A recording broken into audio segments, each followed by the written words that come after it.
Paper 108, Mission and Ministry of Thought Adjusters. The mission of the thought adjusters to the human races is to represent, to be, the universal father to the mortal creatures of time and space. That is the fundamental work of the divine gifts.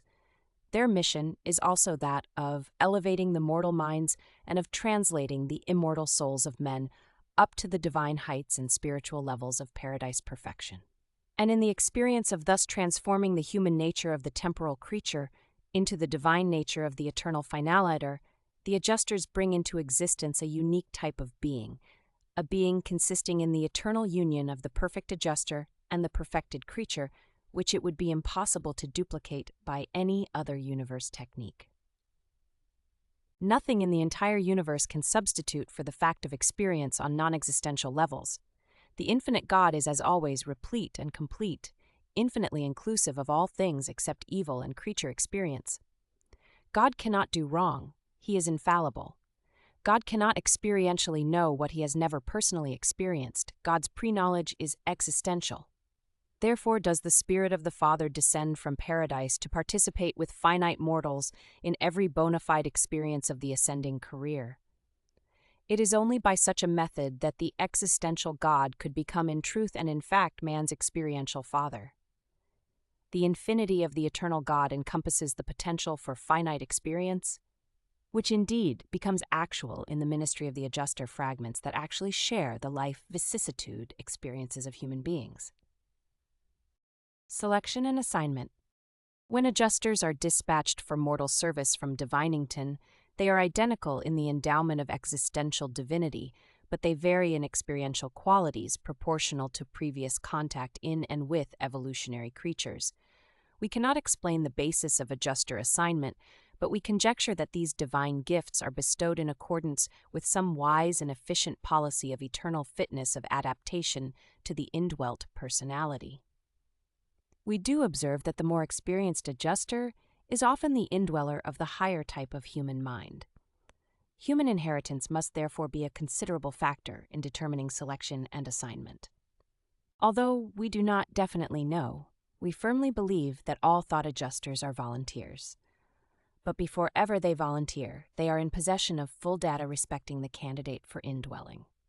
The seraphic drafts of ancestry and projected patterns of life conduct are transmitted via paradise to the reserve corps of adjusters on Divinington by the reflectivity technique extending inward from the capitals of the local universes to the headquarters of the superuniverses.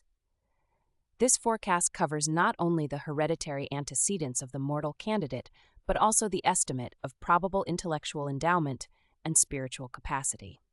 The adjusters thus volunteer to indwell minds of whose intimate natures they have been fully apprised. The volunteering adjuster is particularly interested in 3 qualifications of the human candidate. Number 1, intellectual capacity. Is the mind normal? What is the intellectual potential, the intelligence capacity? Can the individual develop into a bona fide will creature? Will wisdom have an opportunity to function? Number 2, spiritual perception. The prospects of reverential development, the birth and growth of the religious nature. What is the potential of soul, the probable spiritual capacity of receptivity? Number 3, combined intellectual and spiritual powers. The degree to which these 2 endowments may possibly be associated, combined, so as to produce strength of human character and contribute to the certain evolution of an immortal soul of survival value. With these facts before them, it is our belief that the monitors freely volunteer for assignment. Probably more than one adjuster volunteers. Perhaps the supervising personalized orders select from this group of volunteering adjusters the one best suited to the task of spiritualizing and eternalizing the personality of the mortal candidate. In the assignment and service of the adjusters, the sex of the creature is of no consideration. The short time intervening between the volunteering and the actual dispatch of the adjuster is presumably spent in the Divinington schools of the personalized monitors, where a working pattern of the waiting mortal mind is utilized in instructing the assigned adjuster as to the most effective plans for personality approach and mind spiritization. This mind model is formulated through a combination of data supplied by the Superuniverse Reflectivity Service. At least this is our understanding. a belief which we hold as the result of putting together information secured by contact with many personalized adjusters throughout the long universe careers of the solitary messengers. When once the adjusters are actually dispatched from Divinington, practically no time intervenes between that moment and the hour of their appearance in the minds of their chosen subjects. The average transit time of an adjuster from Divinington to Urantia is 117 hours, 42 minutes, and 7 seconds. Virtually all of this time is occupied with registration on Uversa. Prerequisites of adjuster indwelling. Though the adjusters volunteer for service as soon as the personality forecasts have been relayed to Divinington, they are not actually assigned until the human subjects make their first moral personality decision. The first moral choice of the human child is automatically indicated in the seventh mind adjutant and registers instantly by way of the local universe creative spirit over the universal mind-gravity circuit of the conjoint actor in the presence of the master spirit of super-universe jurisdiction, who forthwith dispatches this intelligence to Divinington. Adjusters reach their human subjects on Urantia, on the average, just prior to the 6th birthday. In the present generation, it is running 5 years, 10 months, and 4 days, that is, on the 234th day of terrestrial life. The adjusters cannot invade the mortal mind until it has been duly prepared by the indwelling ministry of the adjutant mind spirits and incircuited in the Holy Spirit, and it requires the coordinate function of all 7 adjutants to thus qualify the human mind for the reception of an adjuster. Creature mind must exhibit the worship outreach and indicate wisdom function by exhibiting the ability to choose between the emerging values of good and evil, moral choice. Thus is the stage of the human mind set for the reception of adjusters, but as a general rule they do not immediately appear to indwell such minds except on those worlds where the Spirit of Truth is functioning as a spiritual coordinator of these different spirit ministries. If this spirit of the bestowal sons is present, the adjusters unfailingly come the instant the 7th adjutant mind spirit begins to function and signalizes to the universe, mother spirit, that it has achieved in potential the coordination of the associated 6 adjutants of prior ministry to such a mortal intellect. Therefore have the divine adjusters been universally bestowed upon all normal minds of moral status on Urantia, ever since the day of Pentecost. Even with a spirit of truth-endowed mind, the adjusters cannot arbitrarily invade the mortal intellect prior to the appearance of moral decision. But when such a moral decision has been made, this spirit helper assumes jurisdiction direct from Divinington. There are no intermediaries or other intervening authorities or powers functioning between the divine adjusters and their human subjects. God and man are directly related.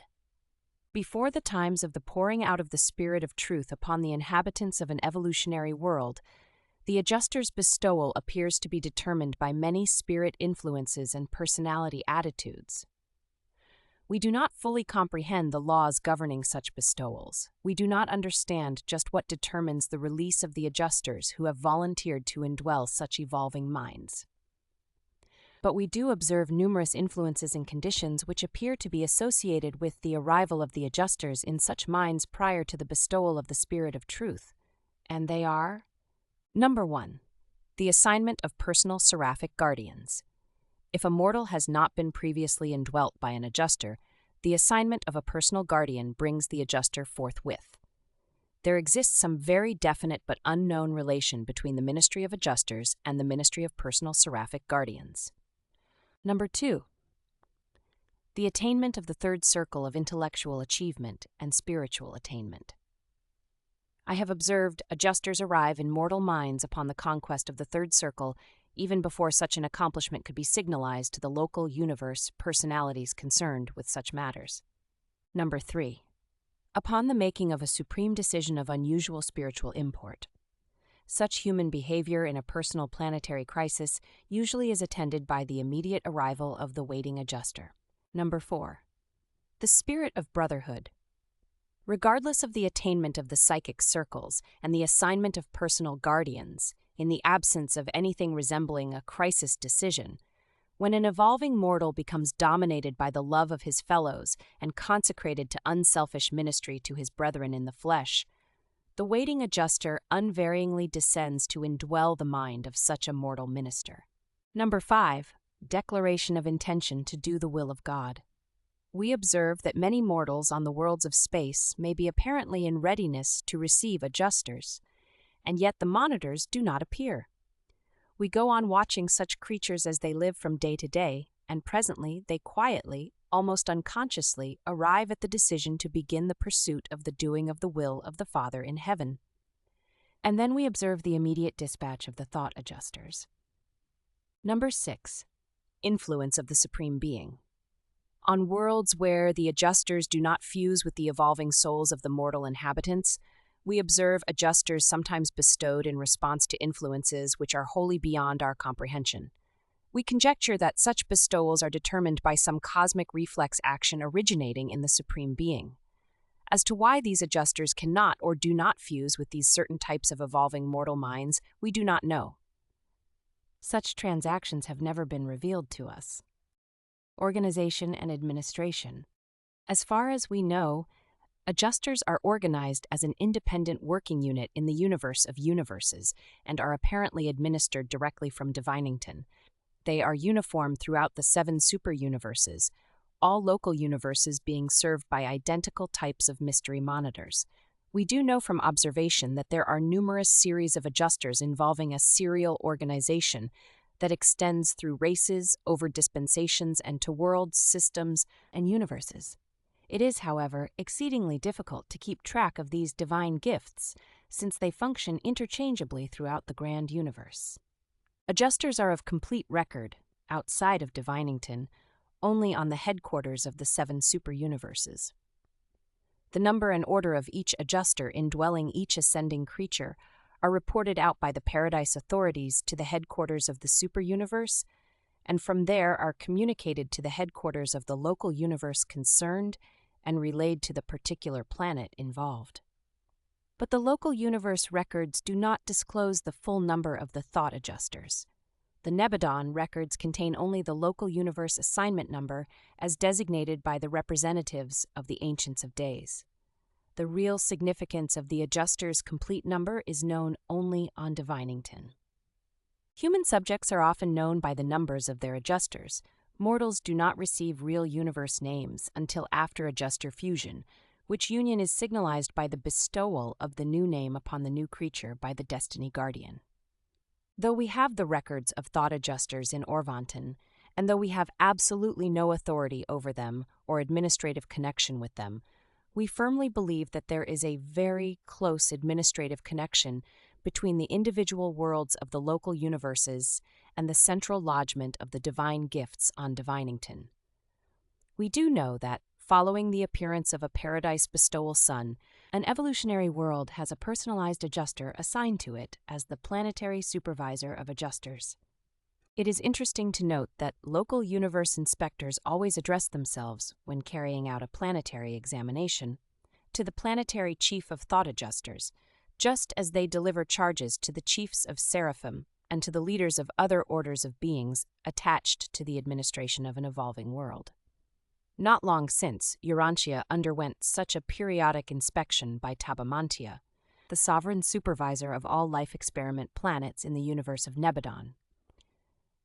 And the records reveal that, in addition to his admonitions and indictments delivered to the various chiefs of superhuman personalities, he also delivered the following acknowledgment to the chief of adjusters, whether located on the planet, on Salvington, Uversa, or Divinington, we do not definitely know. But he said, "Now to you, superiors far above me, I come as one placed in temporary authority over the experimental planetary series, and I come to express admiration and profound respect for this magnificent group of celestial ministers, the mystery monitors, who have volunteered to serve on this irregular sphere. No matter how trying the crises, you never falter. Not on the records of Nebadon, nor before the commissions of Orvanton, has there ever been offered an indictment of a divine adjuster. You have been true to your trusts. You have been divinely faithful. You have helped to adjust the mistakes and to compensate for the shortcomings of all who labor on this confused planet. You are marvelous beings, guardians of the good in the souls of this backward realm. I pay you respect even while you are apparently under my jurisdiction as volunteer ministers. I bow before you in humble recognition of your exquisite unselfishness, your understanding ministry, and your impartial devotion. You deserve the name of the godlike servers of the mortal inhabitants of this strife-torn, grief-stricken, and disease-afflicted world. I honor you. I all but worship you.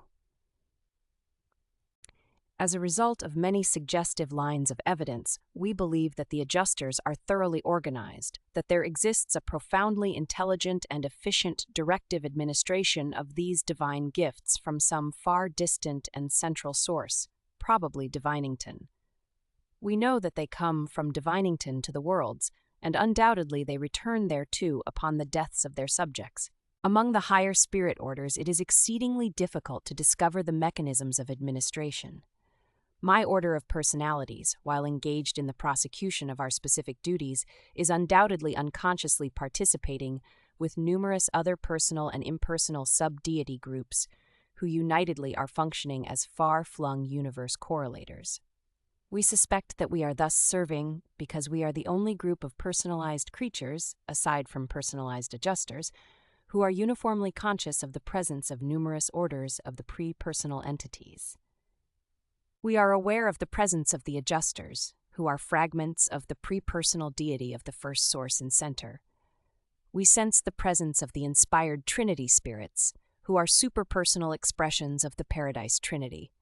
We likewise unfailingly detect the spirit presence of certain unrevealed orders springing from the eternal Son and the infinite Spirit. And we are not wholly unresponsive to still other entities unrevealed to you. The Melchizedeks of Nebadon teach that the solitary messengers are the personality coordinators of these various influences, as they register in the expanding deity of the evolutionary Supreme Being. It is very possible that we may be participants in the experiential unification of many of the unexplained phenomena of time, but we are not consciously certain of thus functioning. Relation to other spiritual influences.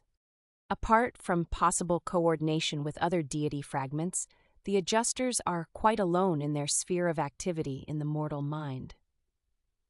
The mystery monitors eloquently bespeak the fact that, though the Father may have apparently resigned the exercise of all direct personal power and authority throughout the grand universe, notwithstanding this act of abnegation in behalf of the Supreme Creator, children of the Paradise deities, the Father has certainly reserved to himself the unchallengeable right to be present in the minds and souls of his evolving creatures, to the end that he may so act as to draw all creature creation to himself, coordinately with the spiritual gravity of the Paradise Sons.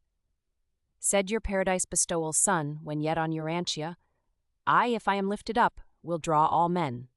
This spiritual drawing power of the Paradise Sons and their creative associates we recognize and understand, but we do not so fully comprehend the methods of the all-wise Father's functioning in and through these mystery monitors that live and work so valiantly within the human mind.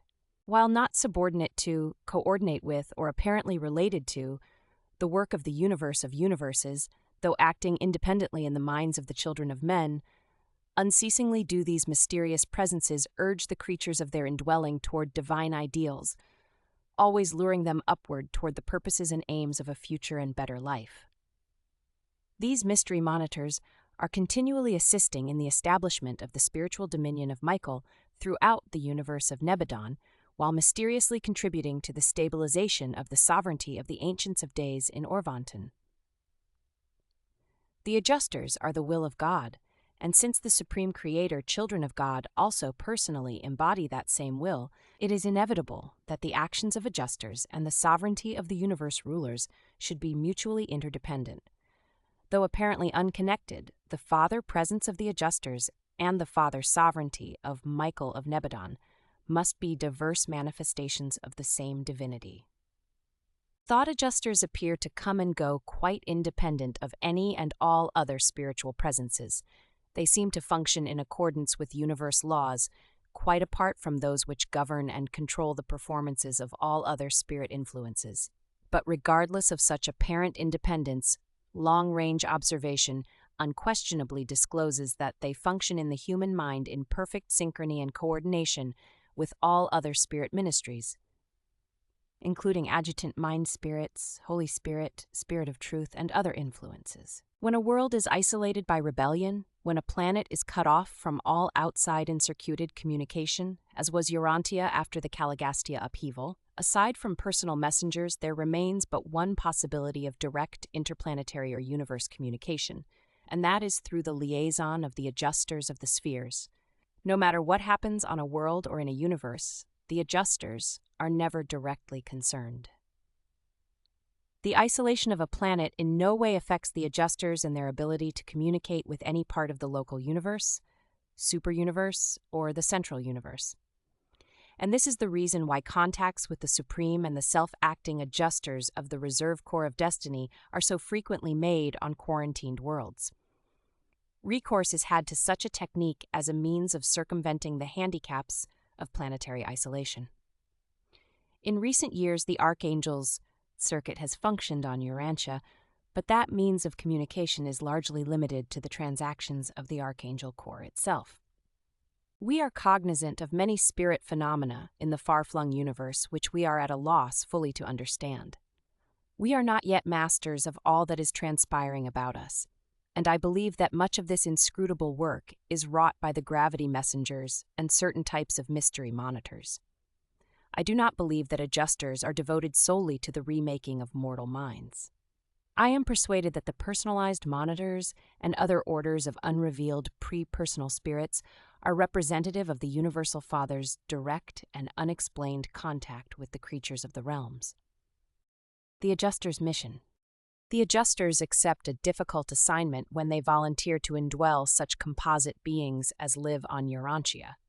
But they have assumed the task of existing in your minds, there to receive the admonitions of the spiritual intelligences of the realms, and then to undertake to redictate or translate these spiritual messages to the material mind. They are indispensable to the paradise ascension. What the thought adjuster cannot utilize in your present life, those truths which he cannot successfully transmit to the man of his betrothal, he will faithfully preserve for use in the next stage of existence. Just as he now carries over from circle to circle those items which he fails to register in the experience of the human subject, owing to the creature's inability or failure to give a sufficient degree of cooperation. One thing you can depend upon, the adjusters will never lose anything committed to their care. Never have we known these spirit helpers to default. Angels and other high types of spirit beings, not accepting the local universe type of sons, may occasionally embrace evil, may sometimes depart from the divine way, but adjusters never falter. They are absolutely dependable, and this is equally true of all 7 groups. Your adjuster is the potential of your new and next order of existence, the advanced bestowal of your eternal sonship with God. By and with the consent of your will, the adjuster has the power to subject the creature trends of the material mind to the transforming actions of the motivations and purposes of the emerging morontial soul. The mystery monitors are not thought helpers. They are thought adjusters. They labor with the material mind for the purpose of constructing, by adjustment and spiritualization, a new mind for the new worlds and the new name of your future career. Their mission chiefly concerns the future life, not this life. They are called heavenly helpers, not earthly helpers. They are not interested in making the mortal career easy. Rather, are they concerned in making your life reasonably difficult and rugged so that decisions will be stimulated and multiplied. The presence of a great thought adjuster does not bestow ease of living and freedom from strenuous thinking, but such a divine gift should confer a sublime peace of mind and a superb tranquility of spirit. Your transient and ever-changing emotions of joy and sorrow are in the main purely human and material reactions to your internal psychic climate and to your external material environment. Do not, therefore, look to the adjuster for selfish consolation and mortal comfort. It is the business of the adjuster to prepare you for the eternal adventure, to assure your survival. It is not the mission of the mystery monitor to smooth your ruffled feelings or to minister to your injured pride. It is the preparation of your soul for the long ascending career that engages the attention and occupies the time of the adjuster. I doubt that I am able to explain to you just what the adjusters do in your minds and for your souls. I do not know that I am fully cognizant of what is really going on in the cosmic association of a divine monitor and a human mind. It is all somewhat of a mystery to us, not as to the plan and purpose, but as to the actual mode of accomplishment. And this is just why we are confronted with such difficulty in finding an appropriate name for these supernal gifts to mortal men. The thought adjusters would like to change your feelings of fear to convictions of love and confidence, but they cannot mechanically and arbitrarily do such things. That is your task. In executing those decisions which deliver you from the fetters of fear, you literally supply the psychic fulcrum on which the adjuster may subsequently apply a spiritual lever of uplifting and advancing illumination. When it comes to the sharp and well-defined conflicts between the higher and lower tendencies of the races, between what really is right or wrong, not merely what you may call right and wrong, you can depend upon it that the adjuster will always participate in some definite and active manner in such experiences. The fact that such adjuster activity may be unconscious to the human partner does not in the least detract from its value and reality. If you have a personal guardian of destiny and should fail of survival, that guardian angel must be adjudicated in order to receive vindication as to the faithful execution of her trust. But thought adjusters are not thus subjected to examination when their subjects fail to survive. We all know that while an angel might possibly fall short of the perfection of ministry, thought adjusters work in the manner of paradise perfection. Their ministry is characterized by a flawless technique, which is beyond the possibility of criticism by any being outside of Divinington. You have perfect guides. Therefore, is the goal of perfection certainly attainable. Man. It is indeed a marvel of divine condescension for the exalted and perfect adjusters to offer themselves for actual existence in the minds of material creatures, such as the mortals of Urantia, really to consummate a probationary union with the animal origin beings of Earth. No matter what the previous status of the inhabitants of a world, subsequent to the bestowal of a divine son and after the bestowal of the Spirit of Truth upon all humans, the adjusters flock to such a world to indwell the minds of all normal will creatures.